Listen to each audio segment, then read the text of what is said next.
as particularly using one of the Apostle Paul's predictions, yea, all that will live godly in Christ Jesus shall suffer persecution, in 2 Timothy 3 and verse 12. That is not a fulfilled prophecy fully, but it has been fulfilled in some regards. And it was certainly fulfilled in part in that first 300 years of Christianity. Up until the Edict of Milan in AD 13 and 13, this era from the end of about the beginning of the 2nd century on to about 313, 14 long in there, is one of the bloodiest eras of history, of Christian history there is. I mean, you talk about, you're going to see that. It got really bad. But do not imagine this was the worst, because we're going to see it even get worse than this after the Christians got in power. And I use that word tongue-in-cheek. You know, after some others got in power that call themselves Christians, they made war on everybody that didn't line up with them, and really made this even look a little milder. Well, here's some key points to keep in mind, and a little challenge to your thinking right here, so I hope you'll get hold of these. We're considering a long era, not quite 300 years, but nearly 300 years. In this particular study, this particular session, conditions and situations and persecution were not uniform or the same throughout this entire era. At first 100 years weren't as bad as they were the last 100 years. So we're going to see some differences in the persecution. Toward the end of the era, the picture was much, much different and much, much more severe, I might say, in terms of persecution, the things Christians had to face, than it was to start. Also, as a general rule, persecution grew more widespread and progressively worsened throughout these years. It was a sort of waking up period of time when particularly Rome woke up to the fact of who the Christians were. And when they saw who the Christians were, they didn't like it.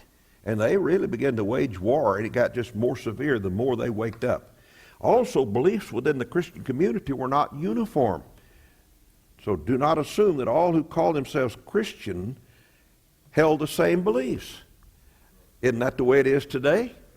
There are a lot of people, Pentecostals, Catholics, Methodists, Baptists, Unitarians, that all call themselves Christians, but there's an enormous difference between the beliefs.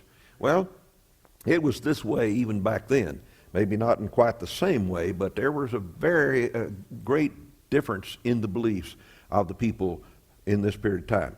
However, regardless of what they believed internally within the ranks of what we might call Christianity, the government viewed them as Christians, and they viewed them in a way that they were going to do away with them. They were going to make life hard, and if not stop them through that, they were going to actually kill them. So that we're going to see. Persecution, therefore, prevailed across belief lines, and there never ceased to be a Christian community or churches that insisted on Bible beliefs and true New Testament Christianity. I'm going to say that, and I'm going to say that a bunch of times as we move through here. You all need to understand that is the way it was. There was never, from the church that Jesus Christ built forward, even till today, there has never been a time when somewhere in some location there were not churches, and many churches really, who continued to hold to the very kind of beliefs, core beliefs that were taught in the Bible. No one church or group of churches would altogether have everything exactly straight, but they held basically the core. And isn't that the case today? We have churches that are good churches, but when you get to looking, there's always seemed like some little thing where we're off a little here or there. And none of us like to admit that, but in that church in Jerusalem, Israel, but you would say, well, man, that church was perfect. Man, you got the Grecians and the Hebrews, these widow women, beginning to fight among themselves. That tells you there were some problems in that church. And you just read the first 2 chapters of the book of the Revelation, and you'll see that the Lord said, I have somewhat against thee, somewhat against thee. So throughout the years, it should surprise us that even among true, good, solid Christians, there's been some baggage here and there. But that doesn't mean you throw out the whole group because there was a little baggage on one point or the other. There are modern historians who want to do that, by the way. They say, well, because, for example, the Catharis, they had a little Pentecostalist type binge about them on certain things. We can't count them as real Christians. Well, they had the truth on a lot of other stuff. They were just a little off on certain points. And I think they were in our line, and we're going to talk about that as we move along through here. Also, in addition to persecution, many other titanic struggles were going on in the Christian community. And like I said, tomorrow night I'll back up in the first session and talk about some of those. Let's talk about initial persecution by the Jews. I mentioned that early on in the last session. Until AD 70, persecution against Christians came mainly from the Jews. There's a good reason why it came mainly for the Jews. First of all, as I said earlier, Paul and John and these apostles were all what we call Orientals, or they were Easterners. They were all Jewish people, actually, not just a mix of others, but they were Jewish people over there. And the Christianity was a natural development that grew out of our roots in Judaism. We don't throw out the Old Testament. We don't think the Old Testament and the New Testament are in contradiction to each other. We see, as Christians, the New Testament and the coming of Christ as the unfolding of the Old Testament. Both the books, Old and New, are telling about the same Messiah. The Old looking forward to him and the New looking at him, and we're here looking back at him. So we see ourselves as not something different than Judaism. However, the Old Testament Orthodox Jews that were living, many of them members of the Sanhedrin court at the day of Jesus Christ, they saw Christianity as something different. I mean, this is your corruption. I mean, you're messing up our religion, and you're a threat to us. And the Jewish leadership beat and it threatened the apostles, tried its best to silence them, to put them really out of business. As I said earlier, you just read over in the early chapters of the book of Acts, which is the Acts of the Apostles. It's like a history of the apostles. And you will see it. They were brought into court. They were told to shut up, not to preach in his name anymore. They were beaten and they were thrown into jail and just all kinds of bad things because the Jewish leadership were doing their best to silence this message of Jesus Christ. They crucified him. Well, they sure didn't want his message to keep living, and so they were up to kill him, or to kill everybody who was preaching this message. So it was a Jewish persecution and a really, really hard time for these early Christians. And you see stoning, for example, the stoning of Philip, or Stephen, in the book of Acts chapter 7, where because of his stance, because he preached to them that Jesus is just the one that the Old Testament prophets predicted. Here he is, and now you're killing me. You killed Jesus. This is not sense. They hated him for that. They tried their best to, and they did kill him, but they couldn't kill out Christianity. That's the good news. So once Paul converted to Christianity and he began to emphasize the Christian message, he too became a target of the Jews. They began to persecute him as well. And I listed you a number of scriptures there that you can see later. And when the Romans destroyed Jerusalem and the temple in AD 70, the Jewish leadership was broken and it was dispersed, and Christians were dispersed. I mean, the back of Jewish resistance pretty well ended with 70 AD. But do not imagine that resistance against Christians subsided or ended with the destruction of Jerusalem in 70. It didn't. In fact, it's sort of an evolution from Jewish persecution now into Roman persecution. Because remember, the Jews were just a little group of people down at the eastern end of the Mediterranean Sea in a big Roman Empire which stretched all the way from the British Isles across much of Europe, all the way to the east to the Persian Gulf and down to the south, all the way across North Africa and back to the Straits of Gibraltar. I mean, so you're looking at this big, big Roman Empire, and the Jews are a little part. It's one thing for the Jews to persecute Christianity. It's a much bigger thing when the Romans started persecuting Christians. And believe me, they did, and they ratcheted it up. When they came to view at first Christianity as just a part of Judaism, but then they began to wake up that it wasn't, and it wasn't very long until the Romans announced and declared Christians to be, and Christianity to be, an illegal religion. Religio illicita, an illegal religion. You know, they believed in this freedom of religion, religio licita. Now they make it an illicita. They said, hey, you guys are not accepting our Roman emperor as a god. You guys are not accepting our pantheon of gods that we got from the Greeks, Zeus and all that bunch. And you guys, you're not willing to accept the mystery religions as being legitimate. You say you're the only ones. You got the only God. You got the only plan of salvation. We will not tolerate that. We're going to persecute you, and we'll kill you if you insist on this message. Sometimes we think in America that we got it a little bad. We don't know what it is to have it bad. I mean, here's the government now, the big government, the Roman government, is preparing to clamp down on these Christians. And despite her claims and practices of religious tolerance, Rome was fundamentally intolerant.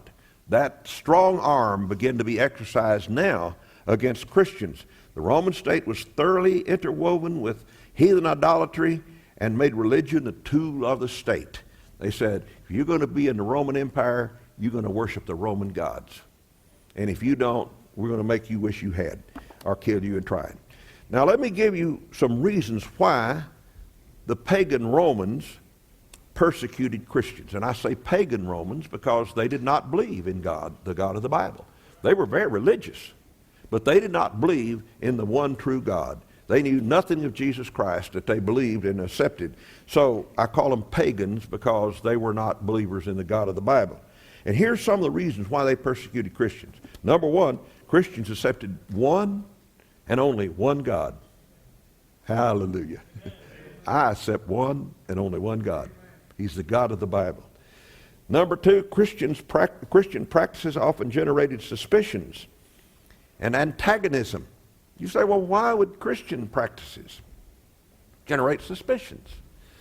Well, for one thing, Christians met privately in homes, like there was a church in Philemon's house, church in these towns like Corinth. When the Romans worshiped, what did they do? They went to a public building where it was like for all Romans. Now here these Christians got something going on within the Roman state. Not everybody is in it. Like in Roman paganism, everybody believes in the emperor as a god, and everybody believes in the God of the pantheon. But now these Christians got their own little private thing going over there. And boy, that got the attention of the leadership. We know how to have that. And guess what these Christians are doing? They're having a feast that they call a love feast. They call it the Lord's Supper. It's a feast of love. And they're drinking the blood and eating the body of Jesus Christ. That's what they say they're doing. That's immoral.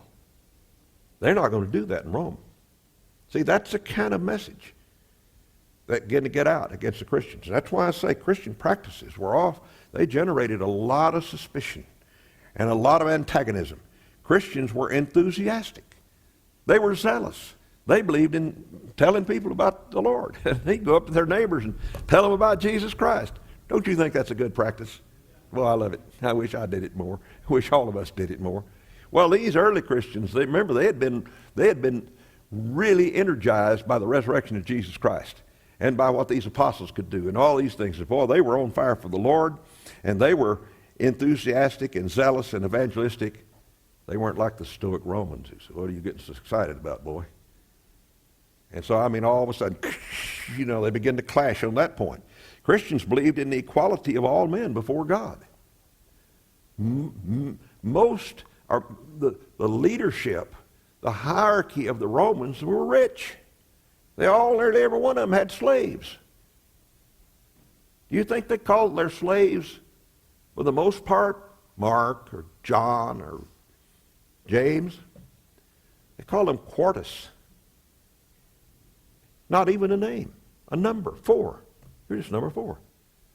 It gives you some idea about what the Romans thought about the value of life.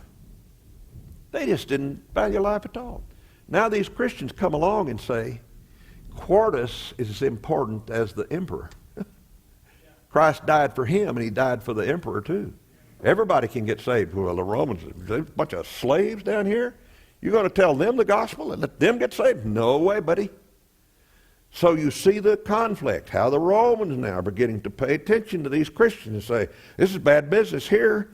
Christian principles sometimes restricted the economy. They hurt business. You see it in Acts chapter 19. Silversmiths in Ephesus, where there's this great temple and great statue of Diana, one of the pagan gods. Artemis, she's called.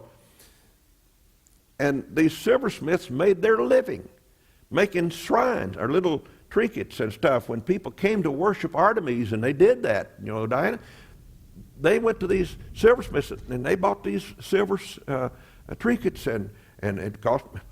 Well, when Paul went in there and he started preaching Christ, he told them, that's all vain. You're wasting your money. You don't need to go buy any of that. Man, the silversmiths rose up and they wanted to kill Paul, and they tried. This was going on around that Roman Empire. It was messing with their businesses and their statues and their idols, and they were making these shrines and such as that. Also, Romans believed Christians were responsible for natural disasters. You know what some of the Romans would have said about the hell that was falling here a while ago? Now, this preacher in here, this Hutson, he's exposing some stuff here, and it's making our God of the weather mad. So he's going to rain on them in hell and break some windshields out of some cars out here. Of course, they didn't have cars, you understand. You say, that sounds ridiculous. It wasn't so ridiculous when you were dying because of it as a Christian.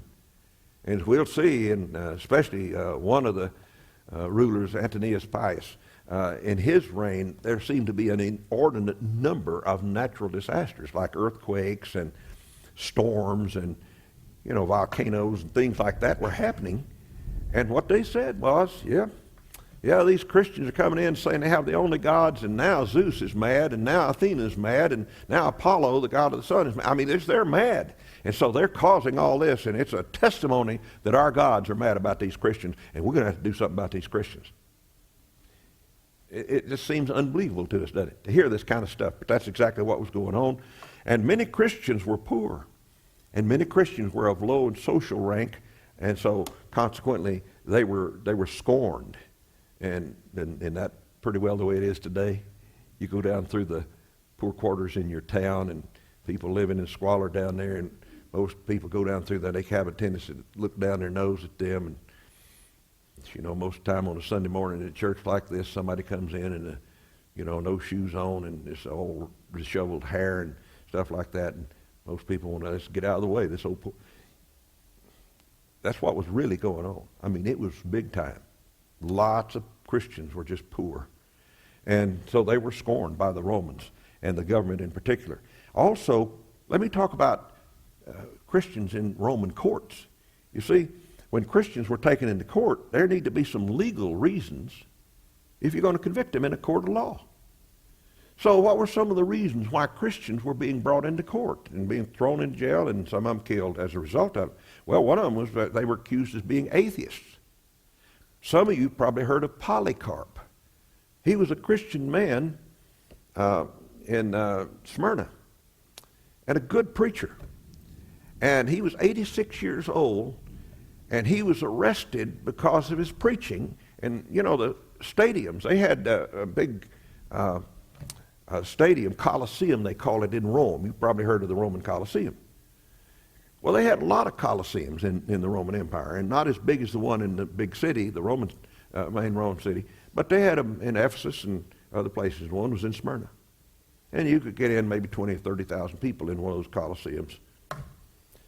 And Polycarp, this Christian preacher, 155 A.D., we're not talking too long, the last book, Revelation, is completed in 95, so what are we looking at here? About 60 years later? Polycarp is in there, and he is accused of believing in there's one God. He will not receive or accept the gods of the Romans, Zeus and Athena and that bunch. He will not accept that the emperor is a god. He will not accept the mystery gods and all their falsehoods.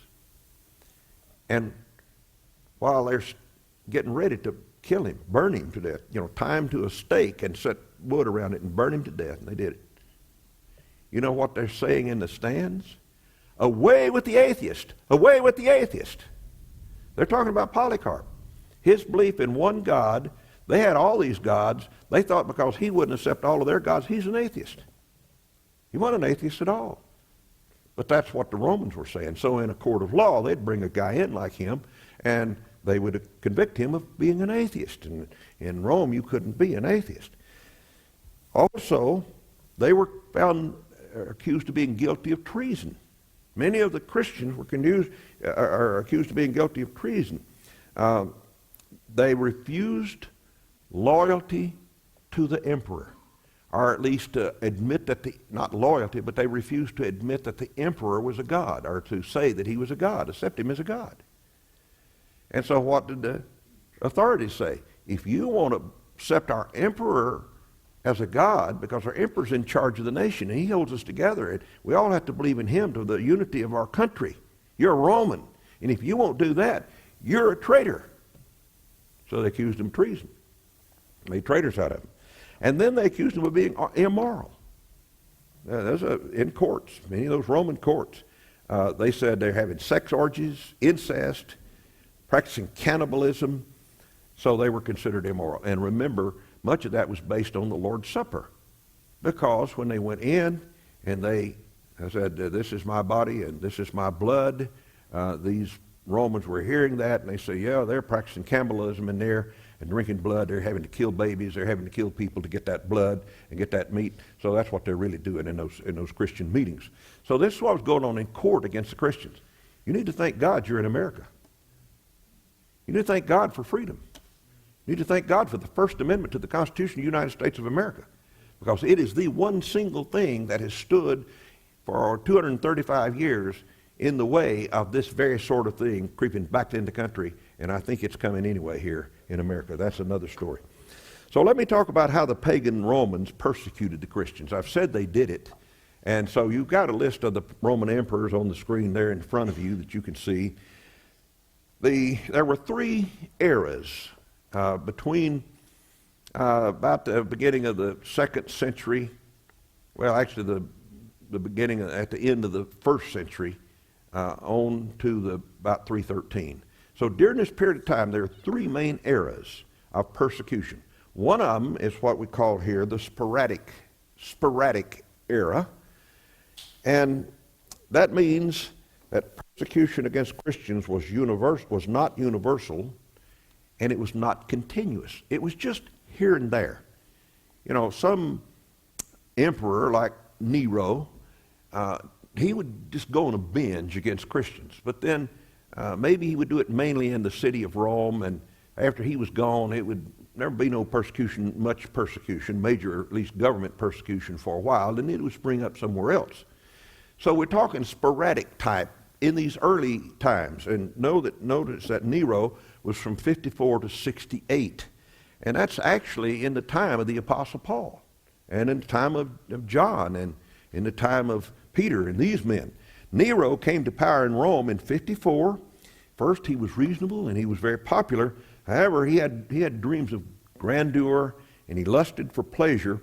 And so, as I pointed out in your notes, I just thought it was good for you to see this. On the 16th day of June in AD 64, there's a great fire broke out in the city of Rome. The pagan Roman historian Tacitus said that Nero had wanted to rebuild Rome, and that while the fire raged, he burned and directed sort of the fire to burn down the parts that he really wanted to destroy out of the city of Rome. Two areas that did not burn had high populations of Christians and Jews. Not necessarily on the same page, but Christians and Jews had a whole lot, remember, in common. So Nero got under fire and was accused of burning Rome. He needed a scapegoat, somebody to blame. So who did he blame? He blamed the Christians whose places didn't burn, and the Jews whose places didn't burn like all the rest. Blamed them. And to get even, to sort of show his wrath and to make the spotlight off him, he put it on the Christians. He began to really persecute those. And even Tacitus, this Roman historian, who certainly hated Christians and thought they deserved scorn and punishment, was shocked by Nero's tactics. So I'm going to read this little entry that I have in your notes for you. Before killing the Christians, Nero used them to amuse the people. Some were dressed in furs to be killed by dogs. Others were crucified. Still others set on fire early in the night so that they might illuminate it. What he really did, Nero, he put like posts, like a telephone post, along the main colonnade going into the main Senate there in Rome, the city. And he took Christians and doused them with sulfur and tied them to these posts and set them on fire so that he had a street light so he could see to come and go, or just prove to the folks, I'm taking my vengeance out on these Christians who set the fire to Rome here. This is a kind of person. This is a kind of persecution. Listen, when the Apostle Peter said, we face the fiery darts and trials of the devil, that's not figurative language. These guys were being burned to death. It's real. I mean, they were facing real persecution. Not just a neighbor didn't like them and would gossip against them and do something evil, but real persecution. It was during this time that Peter and Paul both lost their lives. Then there was also in this period that followed Nero, there was Domitian. Domitian was a suspicious and blasphemous tyrant accustomed to call himself and to be called Lord and God. Domitian. He's the guy that was in power when John was writing the book of the Revelation on Patmos. He's the one that apparently put him there in exile and was the one, I think, in part at least, that John is referring to in some of his writings there in the Revelation.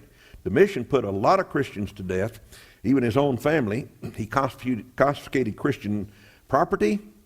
He destroyed as many of the surviving descendants of King David as he possibly could, and tried to eradicate the family of Jesus Christ. I mean, he just made it his business to try to wipe them out. I mean, just to completely do away with them. And he's credited with the deaths of Andrew and Mark, Onesimus, and Dionysius the Areopagite.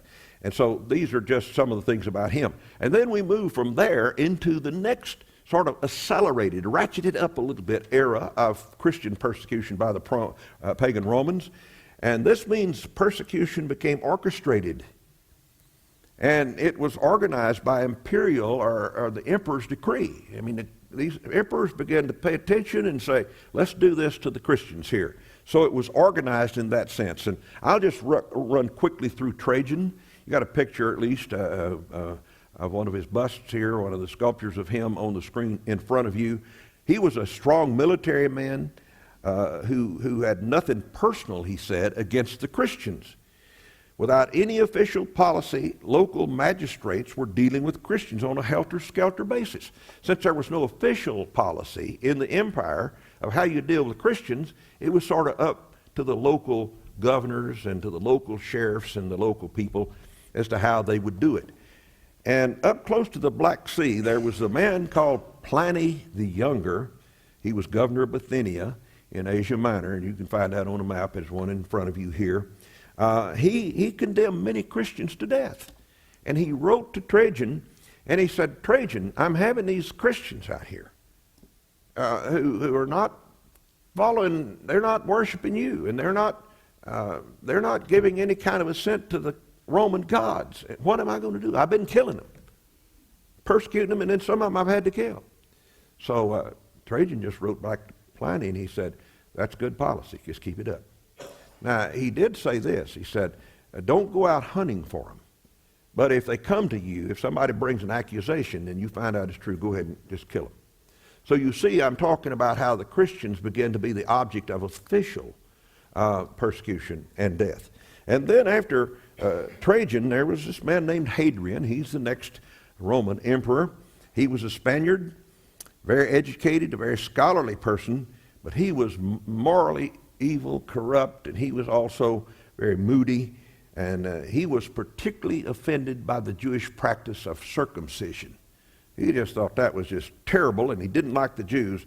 In AD 135, a significant Jewish insurrection was led against Hadrian by a Jew named Bar Kokhba, and Hadrian hated him. He won the war. I mean, it took a while. He eventually conquered and destroyed the followers of Bar Kokhba, but it was a really ugly and bad time, and it just accentuated and heightened the hatred of the Roman officials against Jews and Christians, because they still, even at this time, had a little confusion between the difference of Jews and Christians. So it was a public opinion against Christians was really high during this man Hadrian's reign. But one of the things I want to point out to you right here is it wasn't just Hadrian, it wasn't just Trajan, it wasn't just the officials, the emperors and maybe some of the governors and some of the sheriffs and different officials who were against Christians. They increasingly were. But the people, the neighbors, were also against Christians. Because here's somebody who's been worshiping Osiris, a god in Egypt, one of the Egyptian gods. Believe me, they got a bunch of them, especially the sun. And here's the neighbor telling this Egyptian man that you need to trust Christ, that your God is no God. Hey, what do you mean tell me? I've been worshiping false gods. You mean my mother and my dad are in hell because they didn't trust your God, your Jesus Christ? And so, boy, the populace in the Roman Empire was becoming increasingly anti-Christian. Does that sound familiar? You see something like that happening in America today? Well, that's the way it is. It was going on back here. And so some sentiment just really continued to grow. I mentioned Antonius Pius a while ago in 138 to 161. His was the era that's characterized by the hailstorms and by the volcanoes and by the rivers flooding and by all kinds of natural disasters that were coming in the land. And so what did he do? He blamed the Christians, and they began to persecute the Christians about it and try to get rid of them to soothe down their gods. And then there's Marcus Aurelius. He's another follower. He's the guy that followed next, Marcus Aurelius. And he was a Stoic, a Greek philosophy that holds that men should be free from passion and uninvolved and unmoved by either grief or by joy. And because of their refusal to worship him, Christians' refusal to worship him, he considered Christians disloyal. If you don't worship me, you're a traitor. I mentioned that in court, that accusation, you're traitors. Well, this guy really ratcheted that up and accused them of being traitors, and he encouraged the people to take advantage of every opportunity to persecute Christians. Can you imagine Obama coming out and officially setting forth an edict saying to the whole of America, anytime you have a Christian in your life, he's a neighbor, you know somebody, he works where you work, hurt him, kill him if you can, do whatever you can, and the government will stand by you, and we'll look the other way. We're not going to prosecute you because you're after a Christian. This is what was going on for the Christians in this particular era. And Septimus Severus, I'll just move on to him. He proposed to bring all subjects together under the worship of Sol Invictus, the unconquered sun. All other gods were to be accepted as long as you would worship the sun. And, I'm not going to get on this rabbit trail too big here, but I'll just say to all of you in this room, around the world, no other object has been worshipped by more societies than the sun. Rivers and different other objects have been objects of worship, but the sun especially. Just about 4 weeks ago, Ms. Hutson and I were in New Mexico. I was preaching in the Midway Baptist Church on a Sunday in Aztec, New Mexico. And about a half a mile from the church is an Aztec ruins. And you can go in there and kind of look it over and see. It's a 500-room building that the Aztecs built out there with a big room in the middle. And as I was reading along the walls, reading how they believed the sun was God, and that everything came from the sun, and it caused life because it gave green things, and animals ate green things, and we eat animals, and all that kind of stuff. So they had this big place in there where they worshiped the sun. You go to Mexico, you'll see a lot of sun worship. In fact, a lot of Christians unknowingly go down there and buy those big old nice faces with those little rings out, or those little, and I don't realize this is an emblem of their worship of the sun. I'm not going to bring one of those in my house, I can tell you. Set it up even as decoration. I just don't want that kind of influence. But you see that all over the world. And the sun was worshipped. And this guy, this Septimus Severus, he said, you can worship any other god you want to, just as long as you first worship the sun. Well, the Christians just balked at that, and that got him in trouble. So what did he do? He used to kill more Christians. And then there's this next or third era that I talked about, and that's what we call the universal era of persecution. Now let me explain. This means persecution was everywhere throughout the empire at all times. I mean, these two men that I'm going to talk about during their reigns, they made it their business throughout the entire Roman Empire to get the word out that here's what we're going to do to these Christians. So let's first talk about this man Decius, 249 to 251. Thank God he just ruled 3 years. And otherwise I don't see how people could have made it through it. I mean, he was so evil. Decius resolved to return Rome to her old religion and to root out Christianity as an atheistic and sadistic sect. That's what his thinking was. We're going to get rid of this Christianity stuff. It's destroyed our Rome. So we're going to take Rome back to its former glory.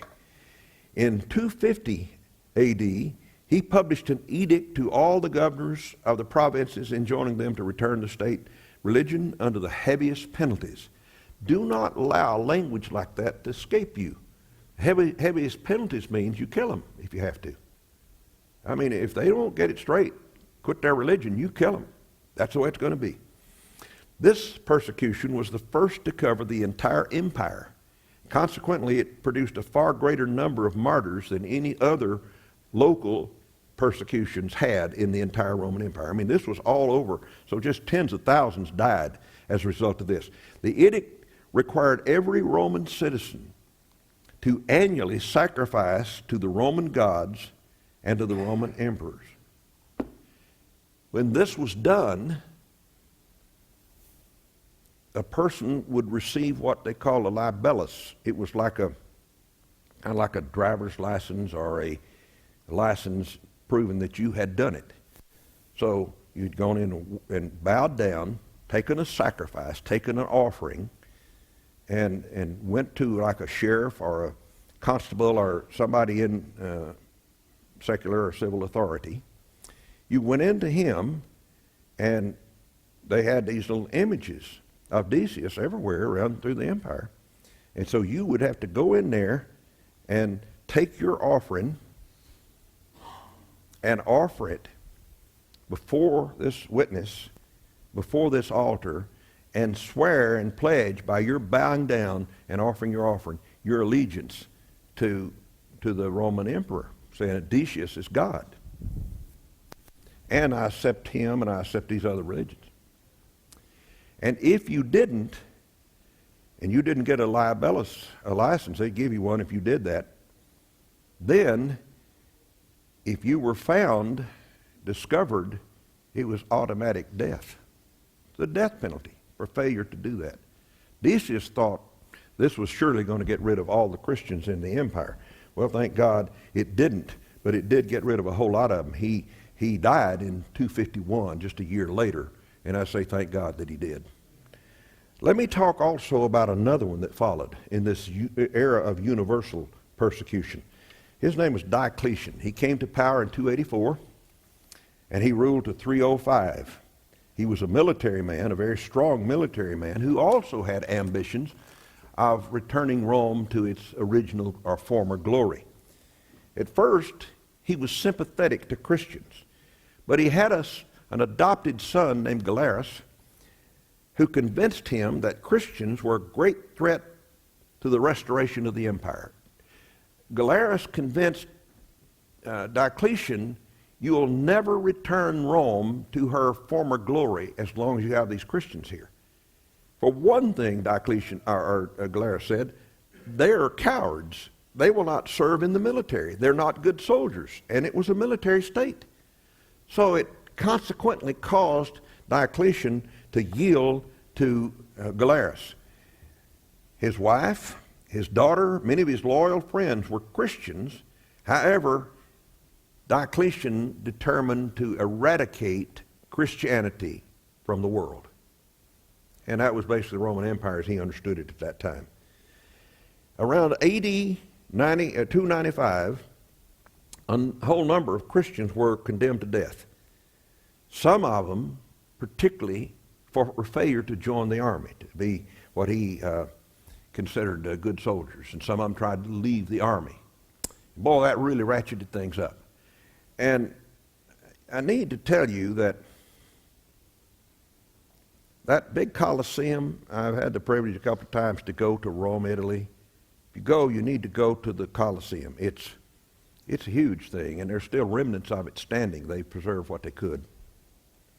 But when you go in it, you realize how many thousands of people could sit in that Colosseum at one time. It's thousands of them. And there's the arena down there in the bottom of the Colosseum. It was kind of a wooden floor, and it was covered with sand. And they changed out the sand pretty regularly. And down under there were compartments and corridors, and they kept wild bulls and lions and wild dogs and all kinds of animals down there, gladiators included. And those people would come out, forced to come out, those Christians were, into that arena, where over on one side was where the emperor sat, Diocletian himself. And they were to fight with gladiators. Well, they had nothing to fight with, virtually. Gladiators had their swords and spears. They were put out here for the dogs to attack. They put those wool, bloody sheepskins on them to attract the hunger. These dogs would just tear into them and start eating them while their guts were just very light. It's just a brutal thing. They'd change that, they put sand on there because it would soon get so bloody, attract so many flies, they'd have to get that sand out and bring some more in. This was their entertainment. Those Christians. That's who they were doing. They said, we're going to get rid of them, buddy. Polish them off. No more. You know, at the end, Diocletian, he abdicated. I mean, he left. He resigned from being the Roman Empire because it was failing his policy. He went to raising cabbage. And at the end of his reign, after his purge, the records bear out that there were more Christians in the empire than they were before. There were people sat in those stands,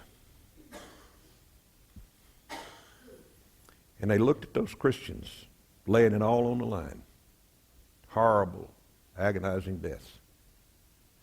And many of those Romans said, these people are dying for something. There's something worth laying it all on the line for, and I believe it still is, brothers. What am I willing to die for? What's important to me? What's my life really about?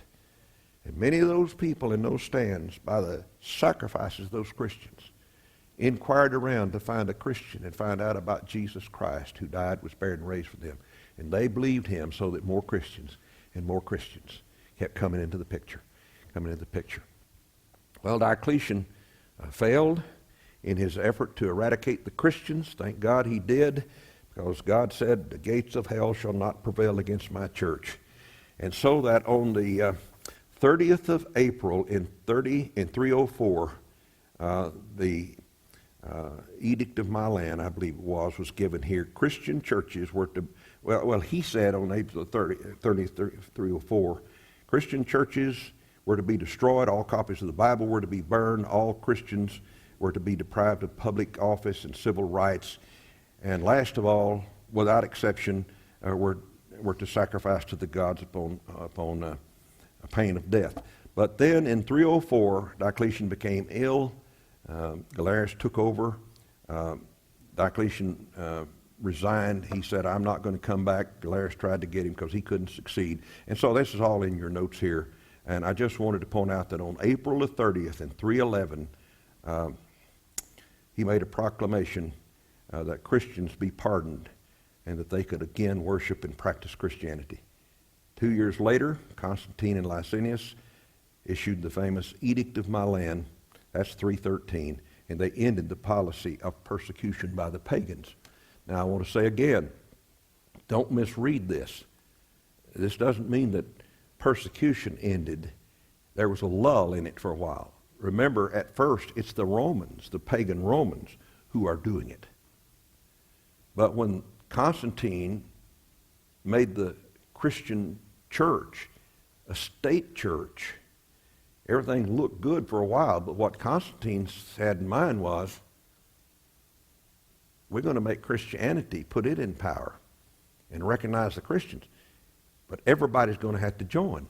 Just like in the Roman days, the pagan Romans, they said, you got to worship the emperor. You got to sacrifice to the Roman gods. You got to accept the mystery gods. Constantine said, no, you don't have to do that, but you've all got to yield to the state church. You've all got to be Christians. It's going to be Rome, and Rome's going to be Christian. And everybody's got to be in the Roman Catholic Church. It wasn't in. It was just a Roman church. But not everybody got in. So what'd they do? Well, we can't have that. So you got to line up. And then before long, persecution began that makes this persecution look pretty pale. I mean, Christians then for another 1,000 years, really beyond 1,000 years, paid. Well, there's a little segment in your notes, and I'll just quickly point it out to you. Just look at the changes between the church that Jesus built in his lifetime and this Christians and churches in 325. And I use 325, as we'll see tomorrow night, because that's the Council of Nicaea, and that's a marking point that I'll explain to you then. But in this little less than 300 years, just look at the changes. In the original churches, it was church and churches. A church or a group of churches, like the churches of Asia, the church in Corinth. Over here in 325, it had already gone, it's not churches, it's one church, and it's universal. In the original sense, Jesus was considered the head of the church. By 325, the church was headed by priests, a hierarchy. Originally, each member was equal. There was no hierarchy. But 300 years later, members were not equal. The hierarchy was above everybody. Early, the Bible was the only rule of faith and practice. 300 years later, tradition became the main authority. Not what the Bible said, but what the church says, what the tradition of the church is. Early, it was congregational government. 300 years later, it had turned to Episcopalian government, ruled by a man. Salvation by faith in Christ alone originally, but by the time of the Nicene Council, it was salvation through rites and rituals. You got to get baptized. You got to get the Lord's Supper, or you can't be saved. That's how you get salvation. That's why we baptize babies now, so we can get them in the church, because that's what gets you saved. That's what gets you in the church. Also, membership of saved only originally, but now, 300 years later, you have membership by the partakers of rituals and rites. You don't become a member because you get saved and are baptized. You become a member because we put you in the church by these rituals, whether you're saved or not, whether you believe or not. Therefore, members consisted of baptized believers originally, but later membership was by baptism and not by belief. Only the saved were eligible for baptism originally, but faith in Christ was not a baptism prerequisite later, just like in the baptizing of babies. I mean, they don't believe. They're just babies. They don't know. But they baptize them anyway. Why? Because it gives them salvation, puts them in the church. Baptism only after a profession of faith, which now, a couple 150, 250, 300 years later, is turned to infant baptism. Baptism initially by immersion. Later, baptism by sprinkling or by pouring, called effusion. Ordinances originally were considered to be memorial. The Lord's Supper looks back to the death of Christ and his shed blood. But later, It became a means of getting salvation, getting the Lord into you. Permanent officers originally were pastors and teachers, pastors and deacons, but the permanent officers later was a system of priests, a bishop, archbishop, or a monarchical bishop, and so on. We'll talk about later. Also, initially, your giving was to be free will. You tithe because you choose to tithe. If you give a mission offering, you give it because you choose to give it. Don't you think that's the way it ought to be? I guarantee you, when these guys begin to take over, you went to church whether you wanted to or not. You had to give your tithe. You had to give to whatever they said to give to. It was mandatory and at a great punishment if you failed to do so. Also, each church was autonomous initially, but later we had a state church by 325 where the Pontifex Maximus was Constantine himself. He was the Roman emperor. He was the head of the church, and he said so. We at first believed our warfare is spiritual. By the time of the Constantine church, warfare was very physical. They came after you with knives and staves and beat you up if you didn't get in it. And did you know it's 9 o'clock, and that's the time we're supposed to go home? Brother Ed, do you have other things to say?